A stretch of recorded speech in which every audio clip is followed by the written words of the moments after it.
Just wanted to give just a real quick introduction to myself and to my work with Farm Journal and Trust in Food. For those of you who are not aware, Farm Journal is the nation's oldest and largest ag media company. And so we've been around now for about 147 years, and we get information to just about every farmer and rancher in America in one way or the other. About 10 years ago, the company saw a lot of this coming along around conservation and sustainability and started our Trust in Food initiative, really as an attempt to try and be the connecting link between producers on the ground and the ag value chain. And so we really focus a number of different strategies on how to engage both producers and the industry together to try and bring more opportunities to the farm and ranch gate. One of the ways that we do that is through our Sustainable Ranchers Tour events. So these are events that we put on all over the country. One of the things that makes these events a little bit unique to the regular field day that you're used to going to is that we really try to touch on all of those key issues in sustainability in one day. All right, so this is a lot of information that we're bringing to producers at one time. It's a full day, let me tell you, okay? And so, again, we've learned some key lessons, I think, as we try to bring this information to the ranch gate. Whoop, I went one too far. So, you know, the first is that you have to go to the ranch, okay? When you can bring really good information to the ranch, when you can work with local organizations and have really good ranch hosts that are trusted in their areas, you can have huge turnout of people that will come to your events. And we've been very fortunate to be able to turn out, you know, upwards of 150, 200 people at a ranch event, right? So we can get a lot of folks there and get a lot of information shared. The second is that we have to bring the experts to the ranchers, okay? And, you know, I want to be real clear that the thing about field days, the worst thing that you can do is make it be boring, right? Is to say the same old things, to not have any new information and not to have a little controversy, okay? When I'm moderating a panel, if I can get my panelists to be arguing with each other a little bit, that's when I know I've got the audience's attention, okay? And so today I want to give an invitation and a challenge to everyone in this room. Find ways to get out on the ranch. Take the information that you are learning and working on, right? Find ways to communicate, just like the last panel talked about. Find ways to communicate that to the rancher, but find ways to get out on the ranch, okay? You're going to find people out there that disagree with you, that are going to have a lot of feedback on the work that you're doing, but it's so vitally important that we continue or even begin to socialize all of this science that we're doing to make sure that ranchers are able to see this time and time again and eventually find ways that these new strategies are going to fit in their operations. And one of the things that we're able to do at Farm Journal is when we can do that, when we can have these events that really engage producers, we can also create a lot of great content around it, right? We're never going to be able to get on every ranch in America and bring this to every small community, right? We have to use the power of the media network to leverage this information out across the country. And so just some numbers from 2024. I think we had over 600 ranchers that attended one of our 5 events through that year that was right up the middle of the country, Texas to North Dakota. Right? That was a great turnout. We were very happy with that.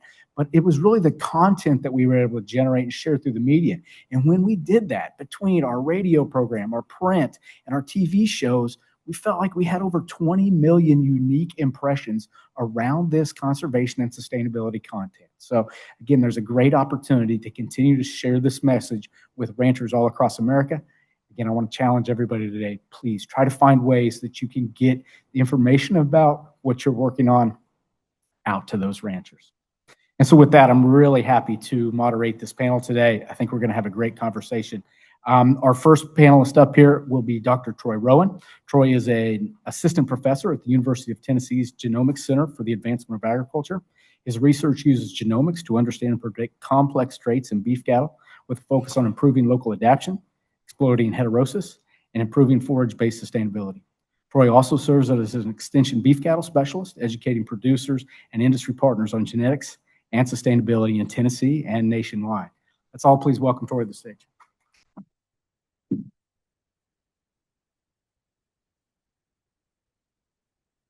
All right. Well, I appreciate the introduction, Andy, and really I think that my presentation here will sort of split the difference between talking about some current ongoing early stage projects that are solutions, I think, to enteric methane in these forage-based systems, but also harken back to a lot of what Jacqueline and Sarah were talking about on the previous panel, because I think the complexities of the beef system, and I'll talk about all of the different moving pieces that make doing anything in the beef system more challenging than probably any of our other livestock systems.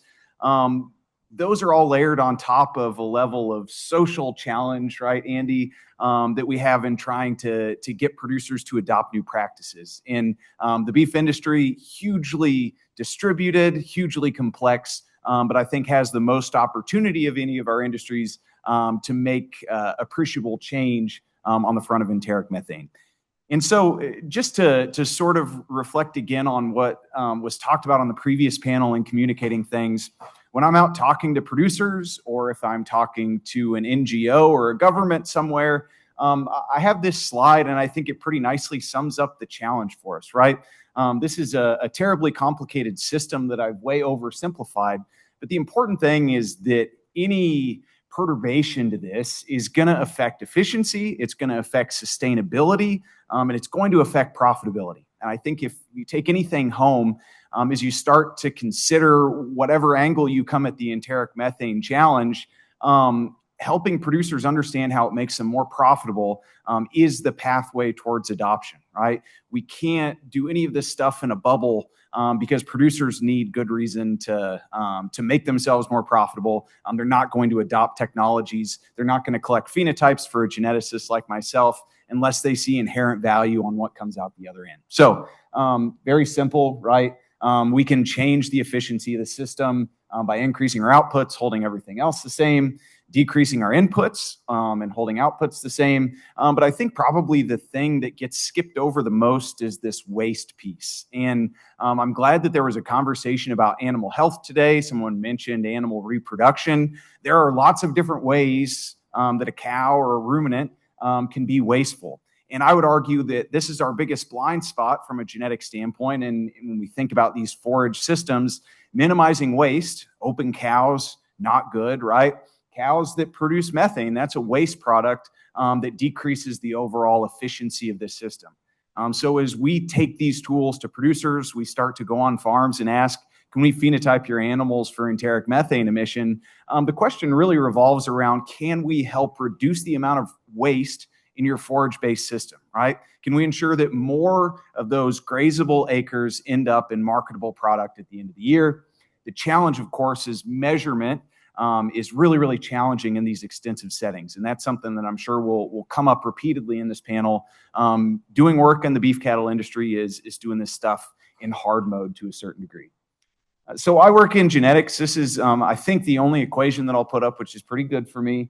The phenotype of an animal, of course, a function of genetics and environment. We've talked a lot about environmental interventions. Those are much more challenging to deliver in a pasture-based setting. And so what we do is we control for environment and genetics and try and focus our selection decisions as we make that permanent cumulative change due to genetics based on an animal's expected progeny difference, a statistic that we calculate that relies on capturing lots of these phenotypes. And so this is the bottleneck right now when we think about a trait like enteric methane, is how do we go out in the correct context in these grazing animals and capture this phenotype that we're interested in. Very challenging, but I think very worthwhile. And this is the argument that I would make, is that the biggest blind spot that we have in our indexes, in our overall breeding objective, is we're doing a very poor job of accounting for how much a cow eats. We don't have a good way of actually getting at that, but it's the number one variable cost for a cow-calf producer. I'm gonna ebb into being more of an economist here, but I think this is a huge opportunity for us, both in helping producers become more profitable, but also in the enteric methane space, is how do we get a better idea of what this looks like. So this is an index that I've made using a tool called iGenDec. But basically the thing I'll draw your attention to, this is for a maternal breeding objective, fits most of our cow-calf producers in the US. But this great big, nearly half of the selection pie that we have is a negative weighting on mature cow weight.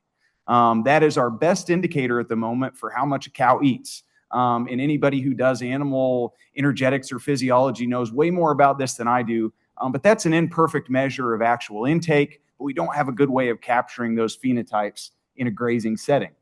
So my whole argument in doing work on enteric methane and all of the other gases that we're able to capture in the process of phenotyping is if we can get a better indicator phenotype for how much a cow eats on pasture, that's a great pathway towards closing some of the holes in our genetic selection scheme because, again, we're going to be selecting on the things that actually drive profitability rather than a somewhat correlated indicator trait. Lots of moving pieces here. I won't go into all those. I think our time would be better spent on the panel here, but huge amounts of opportunity for genetic by environment interaction, genetic by forage type, genetic by heat stress environment. So cow intake is going to largely drive methane emission. How do we find those more efficient cows and cows that fit into unique environments? We find that there's a lot of variation across this when we look at cows, how much time they spend grazing versus this is an indicator of cow maintenance energy, heat production. This is on a small set of animals that were equipped with wearable devices. And what you see is that there's not a perfect relationship between time spent grazing and maintenance energy, right? So there's I think, phenotypic variation that sort of gets away from this line that allows us to exploit those more efficient, more metabolically programmed cows that fit more efficiently into our environments. And also here, cow weight, probably not the best indicator of this.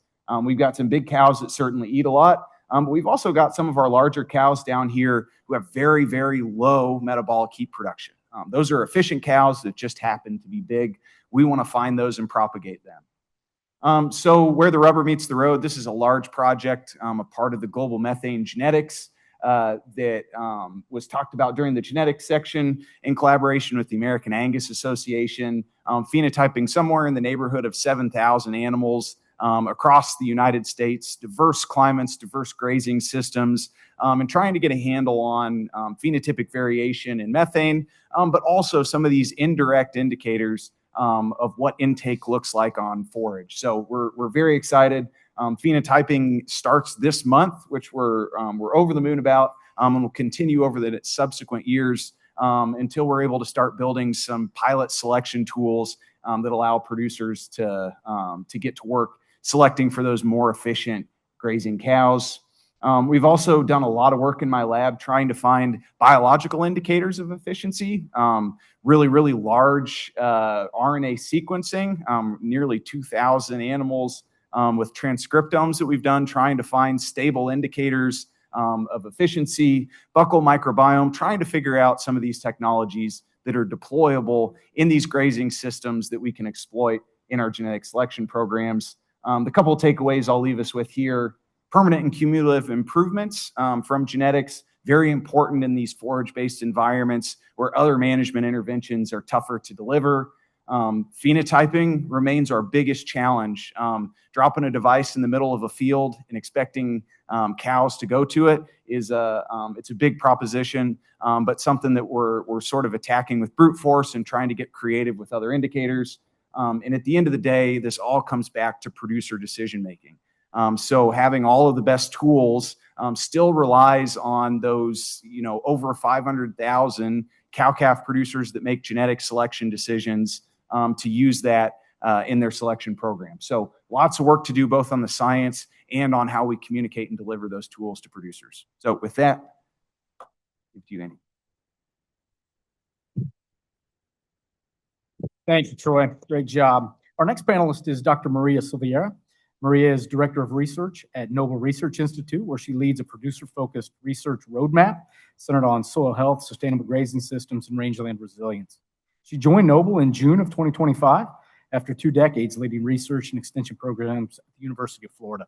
A soil scientist and expert in grassland biogeochemistry, Maria has authored more than 165 peer-reviewed publications and secured over $34 million in research funding. Let's welcome Maria to the stage, please.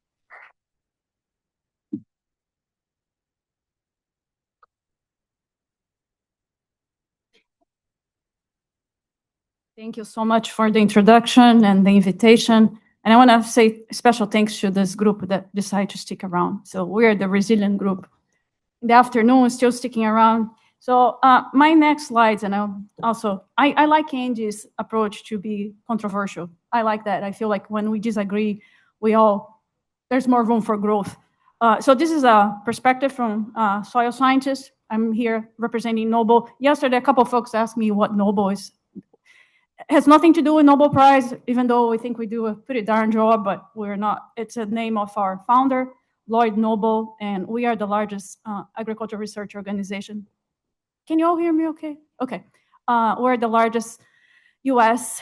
agricultural research organization, and we are based in Oklahoma. So one of my first tasks when I joined Nobel as a director of research was to define our research roadmap. So we've been in the business for about 81 years. Nobel was established in 1945. We changed our focus a little bit, but one thing that we're still committed is to help producers. And as a scientist and coming from academia, coming with the extension appointment, I understand that it's, I think, something related to what it was said in the previous panel. It's not just communicating the science, but co-developing the science with producers. I feel like that's a better approach. If we communicate the science in the end point, that's where sometimes our message gets a little bit nebulous because producers need to be involved in the design of the science. So this 5-year roadmap is intended to address producers' need, current needs, emerging needs, but we also strongly engaged. Our strong commitment is to science. We're not advocating for an ideology. We're advocating for science-based solutions that can help producers.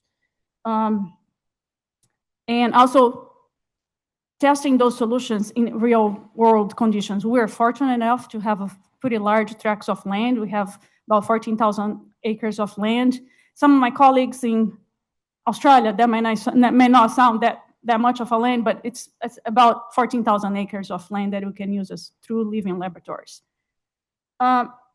We, as part of this, the roadmap development, we identified 5 research priorities. I'm not going to go over each one of them, but the way that we are approaching sustainability, and sustainability can have, I understand, can have different meanings for different people, where for us, for Nobel, it means making sure that grazing lands remain productive, making sure that they continue to develop the ecosystem services that they provide to society as a whole, and making sure the producers remain profitable. So it's this angle of production, environment, and the economics.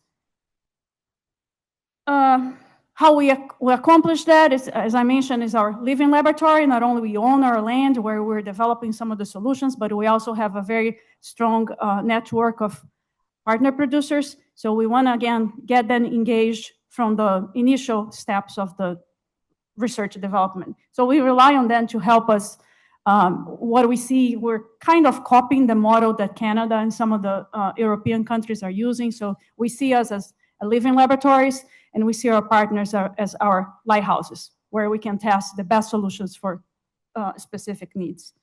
So we're about to launch this. It hasn't been announced publicly yet, but we're developing this Nobel Soil Health Living Laboratory, and we think this could be a great opportunity for collaboration among researchers, industry partners, and we see this. We're putting a lot of investment in instrumenting these sites. So being in academia, I understand as a faculty, many times you cannot dedicate your research, develop long-term research plots that remain under the same research for 20 years. So we have the ability to do that, and that's what we're trying to do, is dedicate land for these long-term experiments that we can test different questions that are important for producers. So this is kind of related to the previous panel, the public perception. I think we all know that producers face many challenges, and probably one of the most difficult ones is dealing with public perception. I felt like I spent 20 years of in my career in academia just as a myth buster, not advocating for producers, not advocating for environmental groups, but just advocating for science. Sometimes common sense and unbiased information can be rare.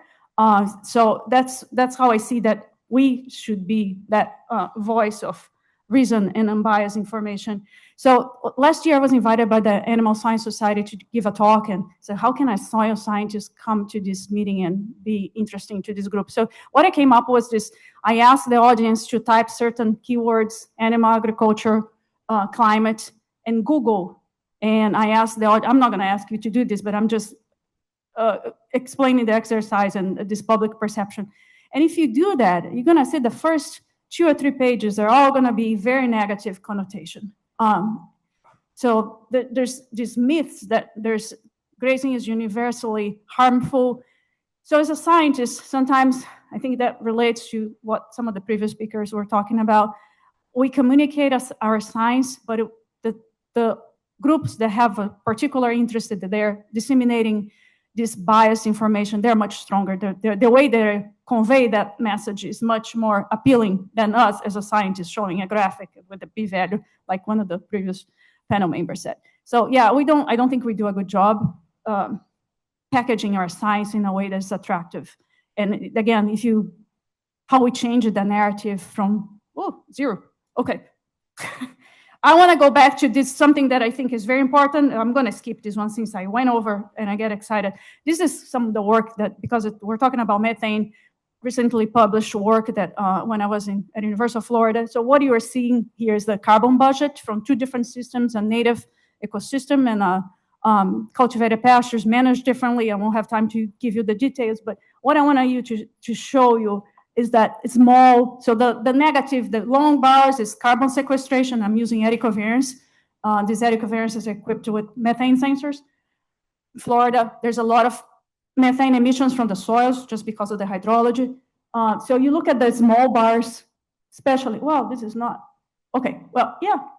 The small bars here, this is methane emission, ecosystem methane. So it's livestock plus the ecosystem, the soils emission. You see that small gray bar relative to the sequestration, and this is 4 years of data, and we're still continuing to monitor that data. So, and then you look at the cultivated pasture, the signal, carbon sequestration signal is even stronger. There's more variability throughout the year. There's certain parts of the year where the pasture becomes a carbon source. But what I want to point out is, I think that I understand there's limitations in measuring carbon sequestration, but we cannot completely take the carbon sequestration out of the picture, especially when we're talking about methane. So that relative comparison, I think, is important to keep in mind. And I'll stop right here. Thanks.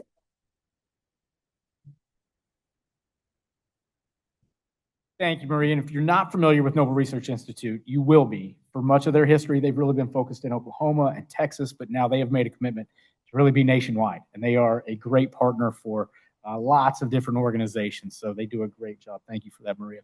Our next panelist is Dr. Juan Andrés Cardoso.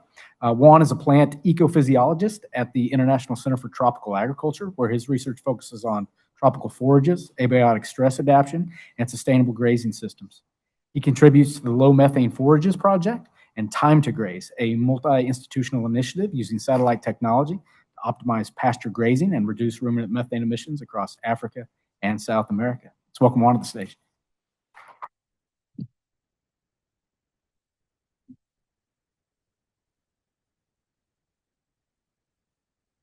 Good. Thank you. Thank you for the introduction. I wonder where do you get my bio? So, no, because it was really well. I mean, like I guess that Google knows me. So good to me. Anyway, good afternoon, everyone. So today we'll talk about forages and their inclusion in grazing systems, and how they can support productivity, sustainability, and climate change mitigation.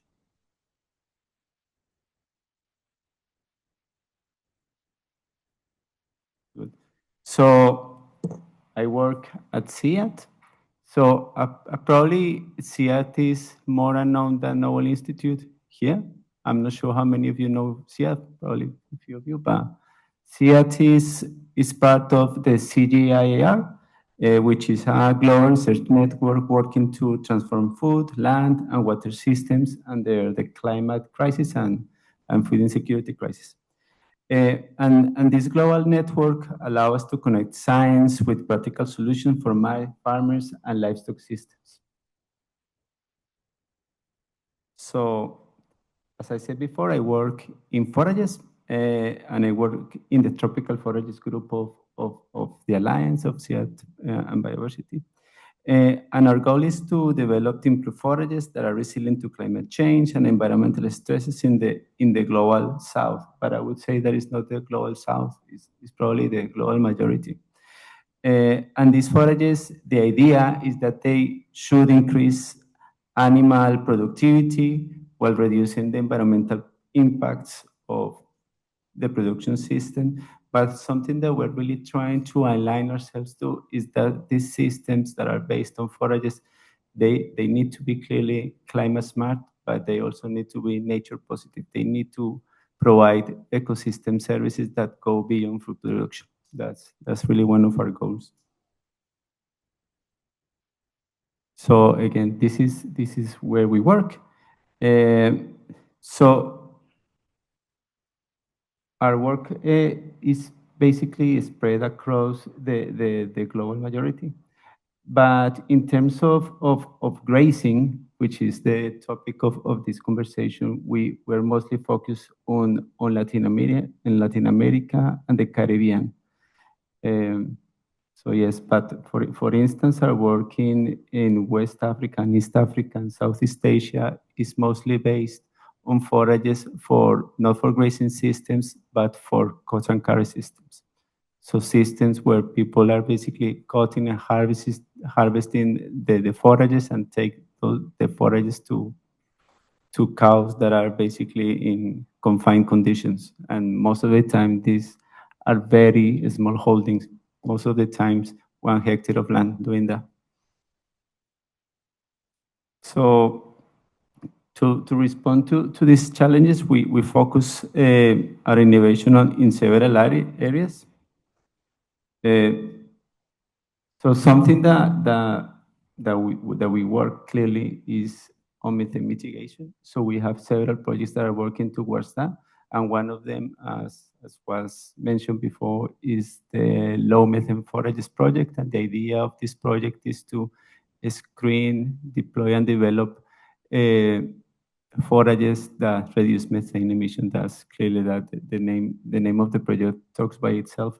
Another project, as mentioned before, is Time to Graze, and the idea of the project is to develop a decision support tool to guide grazing across different countries and continents. And also, we clearly work on soil carbon sequestration and what is the impact of different forages and different systems upon that. And something that we also work that is for the last probably years have been, it's off. Hello? How can I turn it on? Okay. Is the emissions of nitrous oxide. So and what we're doing in this aspect is trying to identify different plants that inhibit the nitrification of soil. And we have made some progress on that regard.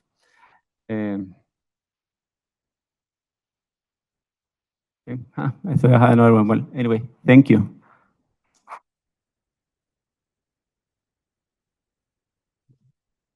Thank you, Juan. So our last panelist today is Stacy Davies. Stacy is a ranch manager, conservation advocate, and leader in the ranching industry who has spent decades stewarding the vast and ecologically significant Roaring Springs Ranch in the high desert of southeastern Oregon. Under his leadership, Roaring Springs Ranch has been noted for innovative grazing practices, native rangeland conservation, prescribed burning efforts, and habitat protection initiatives designed to sustain the ecological health of the region while maintaining the economic viability of ranching communities. Known for his thoughtful and pragmatic leadership, he frequently leads discussions involving wildlife management, water resources, recreation, and the future of ranching in the West. Please help me welcome Stacy to the stage, please.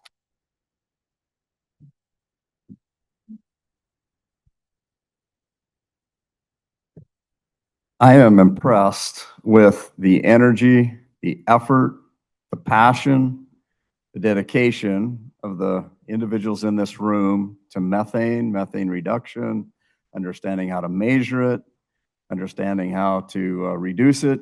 I'm very, very impressed. And I am glad that you're doing the work that you're doing, because honestly, as a rancher, I don't think about it very often. My time is committed onto a lot of other things, and I'm dependent upon you to develop the science, develop the solutions that we can eventually implement. I think I'm a bit of a reality check today, and I hope that I can also give hope. Very few companies fail for a lack of good ideas. They fail from poor execution. And bringing all of this science to the ground and implementing it is the challenge, I guess. That's my job.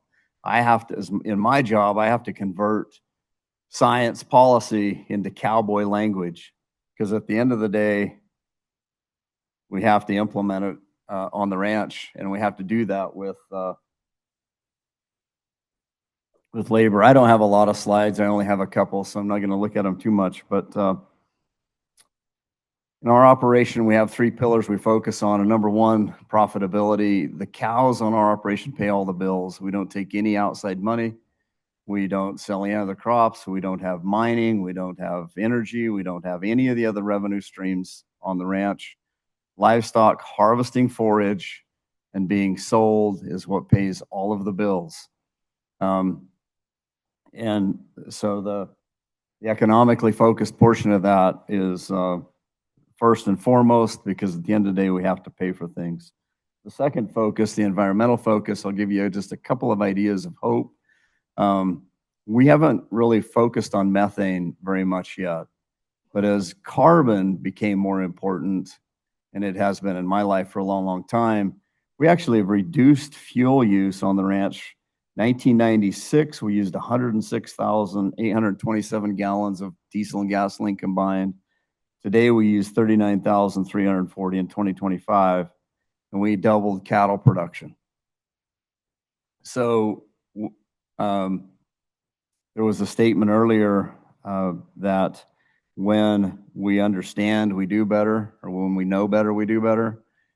That's, I hope, an example of that it's true. In 1997, the environmental community was going to petition to list the red band trout in our streams as endangered. And at that time, we had 140 miles of creeks and rivers on the ranch that were potential fish habitat. 14 miles had sustainable fish populations. We signed a Canada Species Conservation Agreement with the federal government and the state government. And today, 104 miles of creeks and rivers have sustainable fish populations. We actually got there fairly quickly. We got there within 10 years. Sustainable fish populations, meaning they were reproducing. We had multiple age classes, and everyone was convinced that they did not need to be listed as an endangered species. The first fish in the United States that was petitioned and denied. So it was a pretty major breakthrough. So as a producer, we will adjust when we believe that it's important and we know how to do it. So there's the hope. Really, I'm a land manager. We operate over a couple million acres, just shy of 10,000 cows, mama cows. We've chosen to use cattle to harvest the forage from the ranch to generate dollars to pay the bills. In reality, as a land manager, there could be many, many uses of that land. And livestock production is the highest and best use today and the most environmentally sensitive. My hope is that the ecological services, so most revenue on land is from extraction. I hope that at some point in time we get paid for the things that we keep, the things that we do, the things that are good. The ecological services and methane reduction being one of those. As a land owner, land manager, we get to solve a lot of problems. We get asked to solve a lot of problems, some of which we create, many of which we don't create, but we still get asked to solve them. Endangered Species Act issues, native plants, clean water, clean air, open space, recreation, carbon sequestration, and the list goes on. At the same time, produce food that's safe, healthy, and nutritious. And those are some of the challenges as a land manager that I face. As I said, we're not really focused on methane yet. But as you develop the science and you develop the methodologies on how we could better improve management to reduce methane, we'd be glad to do it. And with that, I guess I have one more slide that would link you to our website if you'd like to get in contact.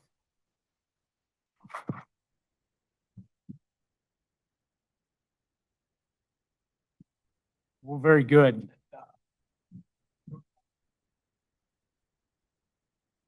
So remember the slide, we've got some good questions coming in. Please get them in. Stacy, my first question is going to be for you. I think that the statistic that you just shared about the reduction of fuel use over time, certainly eye-opening for me, and I think many in the audience.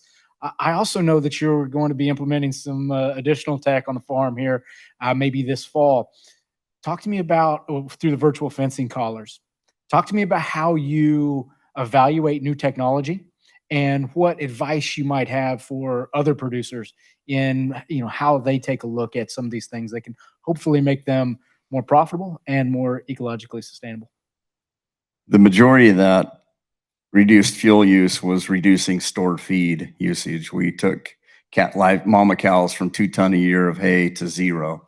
And so by changing the operation, we were able to reduce significant amounts. But technology, we use drones. We have water sensors in every trough, every water source for livestock. So we know that cattle have water. We've switched from gas engines on our wells to solar.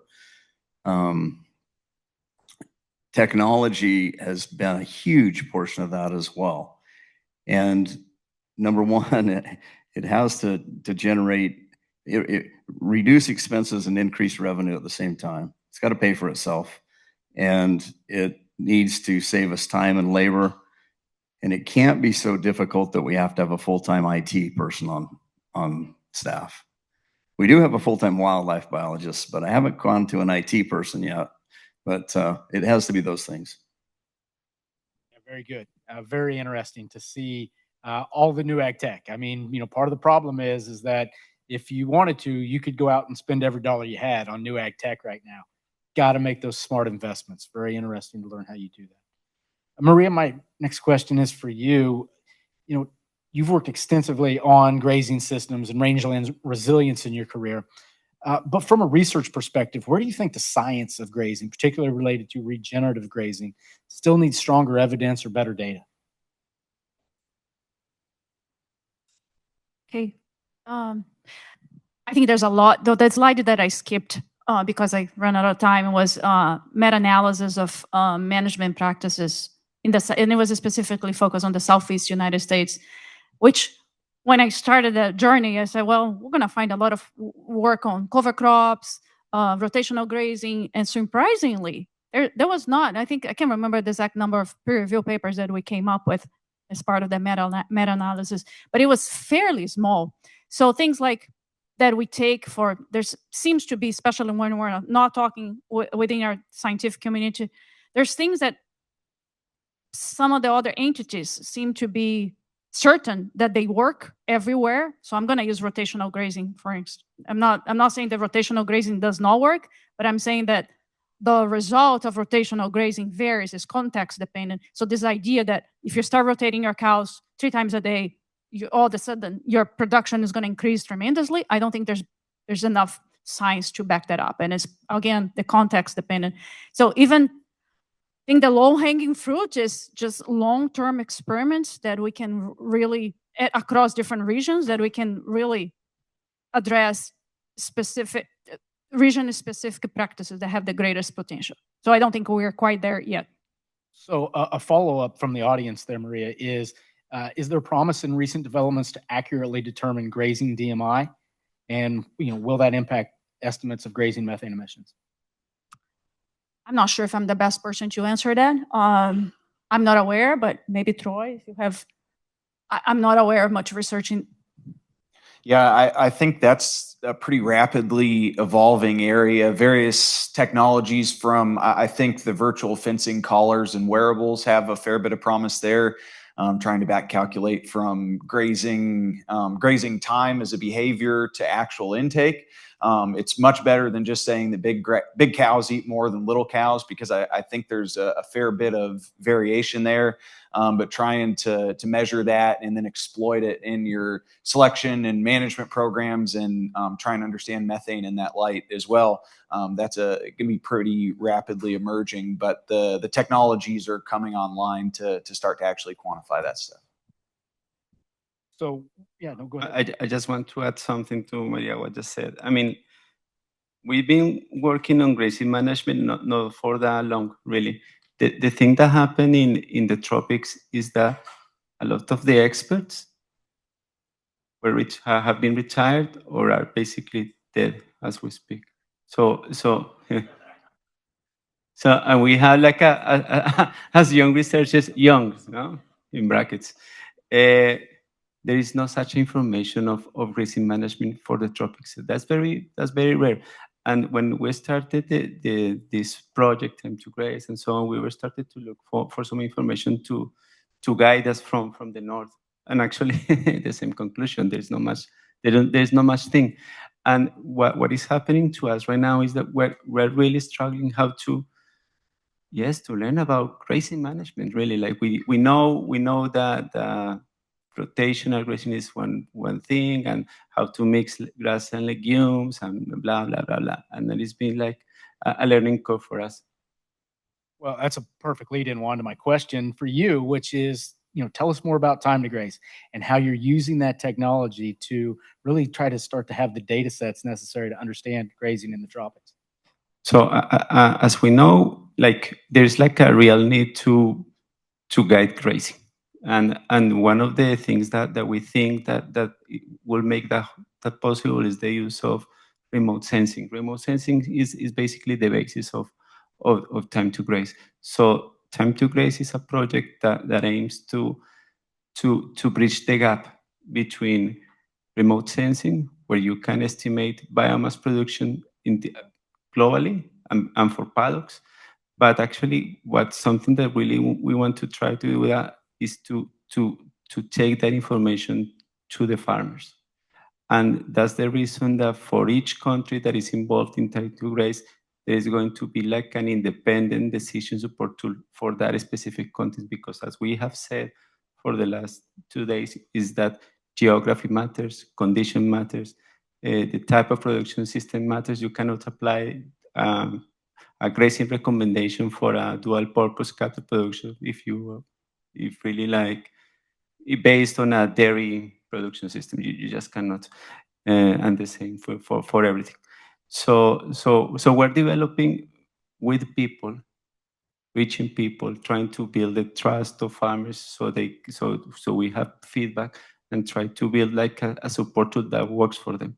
Now, I think that today there's like a lot of apps happening and dashboards and so on, and I think that actually there are a few grazing management apps available. Some of them are more useful than others, but what I think is that probably, at least in the tropics, people are not using them. That's I think that's the biggest problem. So what we're trying to do is trying to build that information, but trying to get that information to people differently, not via an app. Sometimes that might probably is difficult, but trying to get the message in a simpler way. And what we are thinking and what everything is pointing is that probably a WhatsApp message is the way to go. And what people probably would need is like a very simple message. Let's say like, okay, it's time to graze. So go to paddock 2, rest paddock 3, so a sort of information that can help people to guide their grazing operations. Yeah, that's really interesting. I mean, we've got our own app for communication with producers as well, but sometimes, keep it simple, right? And if WhatsApp is the app that everybody already has, they're used to using it, that's the best platform to use. Troy, you did a great job leading off talking about phenotype versus genotype, but when we get out on the ranch and you're talking to producers about these different traits, what does that look like? How can these genetic traits be communicated to producers? How do we see producers implementing that? What are your strategies there that you're using right now? Yeah, genetics they're very black boxy, right? A lot of the tools that we have that producers interface with, the indexes, the EPDs, they're very powerful, but the understanding of what's going on under the hood is tough. So I think a lot of it is trying to focus on helping a producer understand what drives profitability and what are the suite of traits that you need to focus on to work towards that profitability. And I think that to Stacy's point, and the really good producers that I interact with have an understanding of the type of cow that fits their environment, and how that cow that fits their environment, that gets bred year in and year out, that's a cow that makes money, and everything else is sort of splitting hairs. So much of this is going to depend on where I'm at in the country. A very different cow works for us in Tennessee as would work on Stacy's place in Oregon. And so again, so much of that is trying to help the producer understand their land, their landscape, their forage availability. If I'm on a farm that's relatively understocked, I probably don't worry so much about what their mature cow size is versus a place that's really pushing their resources to the limit. So again, it's trying to marry that understanding of what the landscape is, how it functions, and then trying to place an animal there that fits that context optimally. And there's a number of tools that can allow us to do that, from manipulating the genetics of cow size to cow longevity. Depending on what the end product is, we can shift things around. But I really love to focus on our economic indexes because they take all of that together in the aggregate and help producers focus on the most profitable cows for their overall situation, and then try and sort of split hairs and tailor things from there. Stacy, the top question that's come in for us here, really folks want to know more about what type of evidence do you need from the science before you might implement a new technology on the ranch? And who do you turn to? Who do you trust when you're looking for those data points? We work closely with the Ag Research Station, with the Extension Office, and then Soil and Water Conservation District, NRCS. So the offices that are governmental locally help us a lot. That's who we work with and trust. And the universities. We work with several universities. The evidence that I need, so I guess I would just ask it back. To reduce methane on the ranch as a cow-calf operator, what would I do? And today, the last couple of days, I think I'm not even sure the genetic selection's quite there. On dairy it is. I'm not sure it's there on beef, and potentially a feed additive. But what else can I do as a cow-calf producer to reduce methane? I haven't heard that answer yet, but maybe I missed it. Oh, I think that's important. And, reach back right to the panel before this about communications, right? If those answers are out there, if people do have ideas, we have to communicate that, right? We have to socialize that, because you're not going to adopt that right off the bat. It's going to take some time. You're going to have to see that from multiple sources. And so you got to stay in good communication.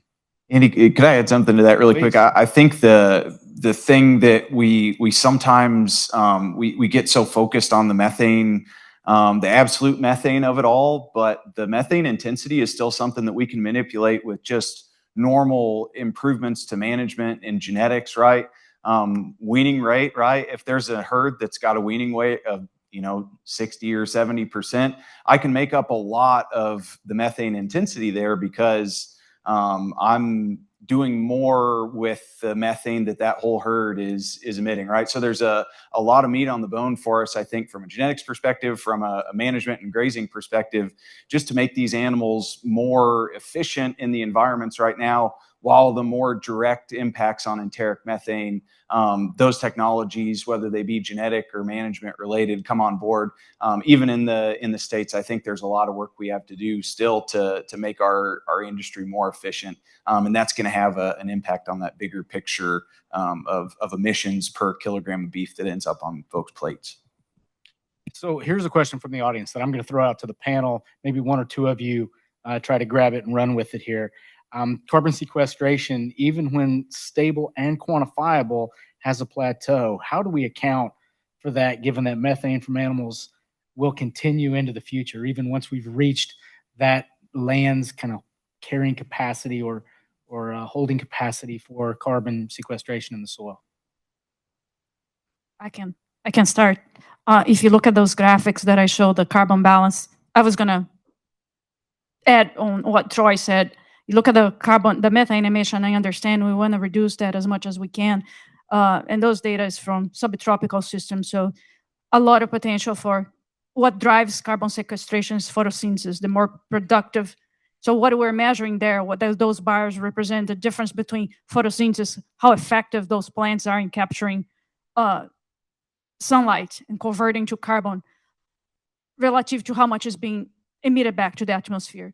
So again, if you look at those are extremely efficient systems in terms of sequestering carbon and maintaining. You look at the relative proportion of methane to the carbon sequestration.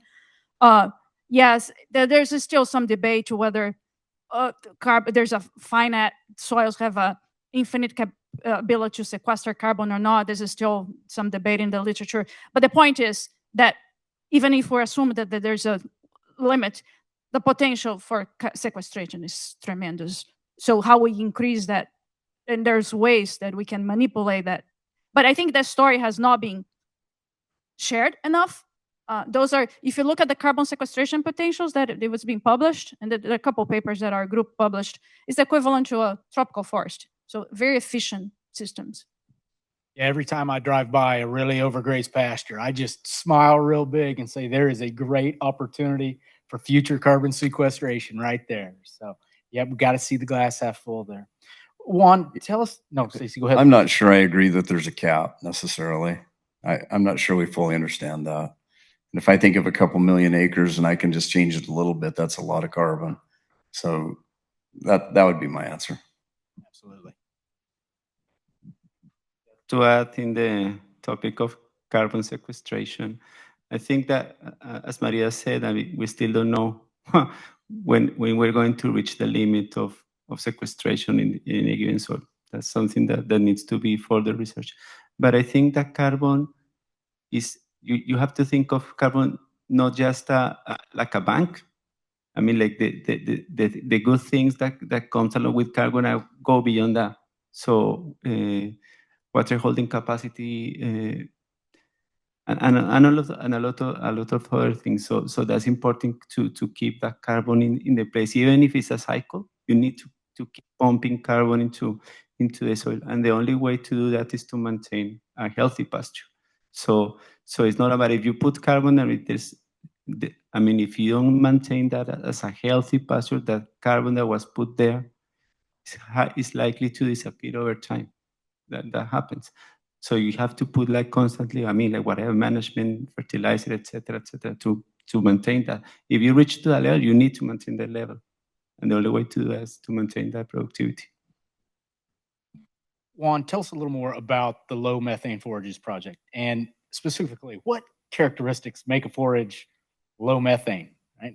And what potential is there to use that scale to make reductions? Okay, a low methane forage is any forage that compared to another one is going to produce less methane basically. That's the clear the clear answer. And it's regardless of the mechanisms behind the methane reduction. We are still researching whether there's because A, B, C, and D. No, we don't really care of the mechanism. We cannot care. I'm going to reframe that. But the main point is that whatever that reduces methane compared to a benchmark, that should be like a low methane forage, and that's clearly like a benchmark, not in a number.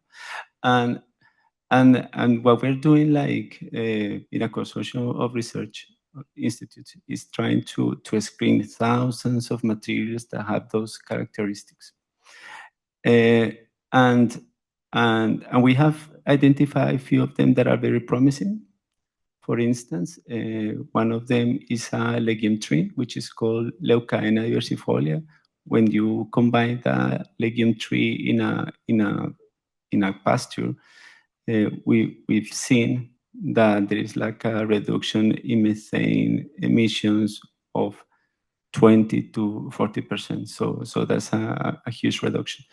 The thing with this, for instance, this leukemia, is that in many places it's considered an invasive species. So you have to tread carefully with that. So you want to promote like a low methane forages for the sake of methane reduction if it's going to be like a problem for the environment. Okay, having said that, there are things that make a low methane forage is clearly like producing less methane, but it's something that is easy to manage. So it doesn't matter. It wouldn't be helpful if you identify a low methane forage that inhibits methane, but it's unpalatable. So this is not going to work. We need a product that produces enough seeds, so we can scale that by the private sector or by farmer to farmer exchange, whatever the mechanism it is. But we need, like, it produces it, and something that is nutritious clearly, and something that is very important. No, I forgot the train of thought gone. So yeah, but no, yeah, I remember. So something that is very key for most of the people that we are working with is that these materials also, they need to be drought resistant. Whatever drought resistance is, it needs to have that trait. Absolutely. Absolutely. Troy, a question for you here around the USRSB sector goals for the cow-calf sector, right? It's written grazing management plans on 385 million acres. From your unique perspective, in an area where grazing cells can be a little smaller, talk to me about the value that you see in written grazing management plans. How are you advocating and training producers to use written grazing management plans? Yeah, I generally, and I'm far from a grazing scientist or a nutritionist, right? But very, I guess, appreciative of the focus from USRSB on GMPs, because I think that just gives a producer a really good understanding of their landscape, right? And I'm a big advocate. I think much more about genetics of breeding plans too. Stuff that might be kicked around in the head that says, yeah, I have a plan. But it has a whole different level of action when it gets written down on a piece of paper. And I think the grazing management plans, our encouragement to do those is really, I think it makes a producer take a deeper look at their landscape, a deeper look at what's working, what's not, and gives them a plan when adversity strikes, because inevitably it's going to in our industry. That's the one consistent thing, and it allows them to be more resilient when stuff hits the fan. There's actually a plan for that, and I think very much the same thing. The flip side of the grazing management plan to me is finding the animal that works in the context of your grazing management plan and your landscape. And it's the same thing too, right? You've got to be consistent enough to see that change happen over time.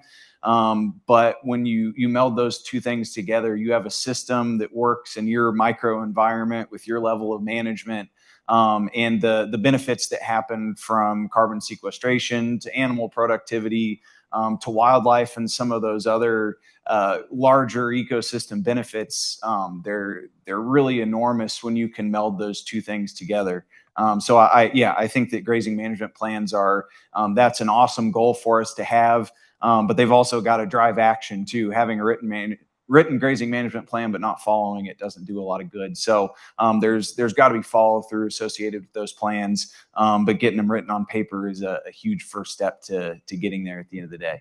Yeah, it's a great answer, Troy. And Maria's colleague at Nobel Research Institute, Hugh Aljo, kind of the grazing guru across America, he has a saying that it's not the written grazing management plan, it's the planning process that you go through to create that grazing management plan that really makes you think.